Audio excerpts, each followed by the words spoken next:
জাতীয় ঐকমত্য কমিশনের কো-চেয়ারম্যান অধ্যাপক ডক্টর আলী রিয়াজের কাছে সংবিধান, প্রশাসন, বিচার বিভাগ, দুদক ও সংখ্যানুপাতিক নির্বাচন ব্যবস্থা সহ এই ৫টি বিষয়ে জাতীয় ঐকমত্য কমিশনে সংস্কার প্রস্তাবনায় সুপারিশ জমা দিয়েছে বাংলাদেশ জামায়াতে ইসলামী।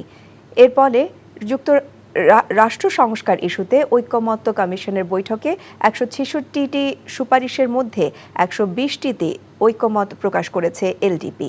দলটির প্রেসিডেন্ট আলী আহমেদের দাবি, মাঠ প্রশাসন নিরপেক্ষ না হলে নির্বাচন কখনোই সুষ্ঠু হবে না বলে জানান তিনি। আর সংস্কার প্রক্রিয়াকে দেশের ভেতর ও বাইরে থেকে বাধাগ্রস্ত করা হচ্ছে বলে অভিযোগ অধ্যাপক আলী রিয়াজের। বিস্তারিত ইফতেখার রেজার রিপোর্টে।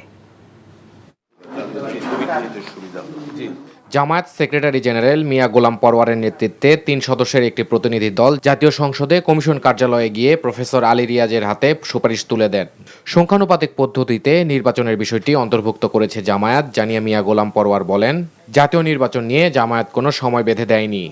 ১৫ বছর একটা অবাধ নিরপেক্ষ নির্বাচনের জন্য যদি আমরা অপেক্ষা করতে পেরে থাকি, তো সেই নির্বাচন সুষ্ঠু নিরপেক্ষ করতে গিয়ে যদি মিনিমাম কিছু সংস্কার করার প্রয়োজন হয়, তার জন্য যৌক্তিক যে সময়টুকু দরকার জামাত ইসলামী সেই সময়টুকু দিতে প্রস্তুত। পরে জাতীয় ঐকমত্য কমিশনের সাথে সংলাপে অংশ নেয় ডেমোক্রেটিক পার্টির প্রেসিডেন্ট অবসরপ্রাপ্ত কর্নেল অলি আহমেদের নেতৃত্বে ৮ সদস্যের একটি প্রতিনিধি দল। সংবিধান, জনপ্রশাসন, নির্বাচন ব্যবস্থা সংস্কার, বিচার বিভাগ এবং দুর্নীতি দমন কমিশনের সংস্কারে ঐকমত্য কমিশনের ১৬৬টি সুপারিশ নিয়ে নিজেদের অবস্থান তুলে ধরেন অলি আহমেদ। গেট দিয়ে ঢোকার সময় প্রত্যেকটা ব্যক্তিকে তার আইডি কার্ড দেখে ঢুকতে হবে। আমি শহরে আইডি কার্ড ছিল, ঢাকাতে এসে ঢুকে গেলাম, চট্টগ্রামে চলে গেলাম, এটা তো হবে না। He should have ID card of that particular centre.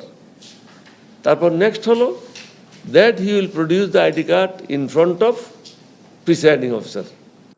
এর আগে রাজধানীর সিরডাপ মিলনায়তনে রাষ্ট্র সংস্কারে রাজনৈতিক ঐকমত্য ও নাগরিক ভাবনা শীর্ষক গোলটেবিল বৈঠক আয়োজন করে সুজন।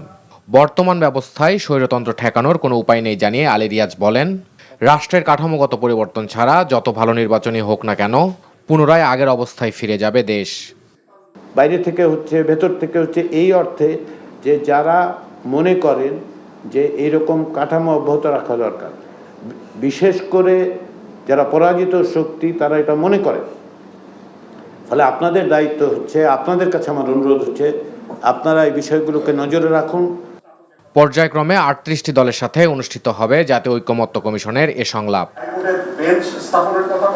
Iftekhar Reza, NTV news, Dhaka.